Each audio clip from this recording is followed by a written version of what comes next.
ওয়াজ মাহফিলে আসি আমরা অনুদান দিয়ে সার্বিক সহযোগিতা করে এখানে এসে দাঁড়াই। আর অনেক সবার কথা বলছি না, অনেক বক্তা আছে অর্থের বিনিময়ে এখানে আসে। বিচার করতে হবে। একজন সমাজবাসী, সমাজপতি, সমাজের যে কমিটি, সে যতটুকু এই সমাজের কল্যাণের কাজ করতে পারবে, একজন ইমাম কিন্তু পারে না। সে তো ইমামের দায়িত্ব নিয়ে বসে আছে।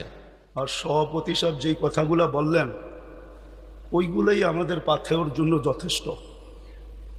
কেননা ওনারা আমাদের দেশের কর্ণধার, ওনাদের কৃপাই আমরা বেঁচে আছি।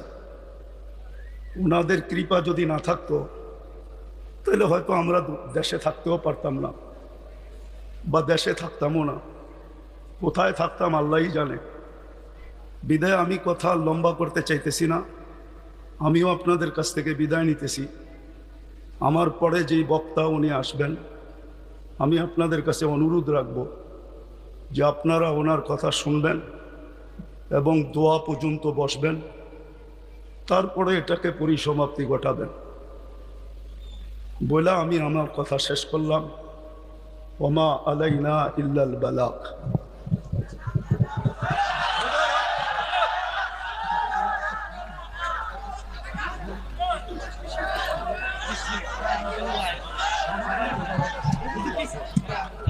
সময় নাই আমার কাছে, আপনি বসেন, আমার কাছে সময় নাই। রাখেন রাখেন, আমরা সমাজে উইরা আসি নাই, আমরা এই দেশের নাগরিক। আমরা বসেন বসেন, আমরা ট্যাক্স হোল্ডার নাগরিক, ট্যাক্স দেই আমরা, ট্যাক্স। আমরা ট্যাক্স ছাড়া এই দেশে থাকি না। আপনারা বসেন, আপনারা বসেন।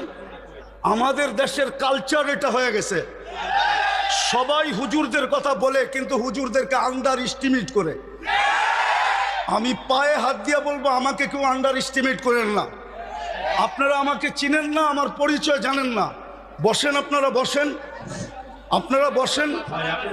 আমার পরিচয় আপনারা জানেন না, আপনারা আমাকে আন্ডার এস্টিমেট করেন না। আমরা সর্ব ওয়াজ মাহফিলে এটা ভুগতেছি আজকে 16 বছর ধরে না। আমরা জন্ম থেকে জ্বলছি, যেটা বাংলাদেশের প্রবাদ বাক্য, আমরা জন্ম থেকে জ্বলছি। জন্ম থেকেই জ্বলা। আর কতদিন? আপনাদের পায়ে হাত দিয়ে বলি বসেন, আওয়াজ করবেন না, কেউ আওয়াজ করবেন না। আমাদের সময়ের দাম আছে, আমাদের সময়ের দাম আছে। এরকম যে আমাদের সময়ের দাম নাই বা আমাদের এইটা কইরা খাইতে হবে এরকম কোনো জরুরি না যে আমাদের ওয়াজ করেই খাইতে হবে। আমাদের খাওয়ার অনেক ব্যবস্থা আল্লাহ রেখে দিছে। যেই আল্লাহ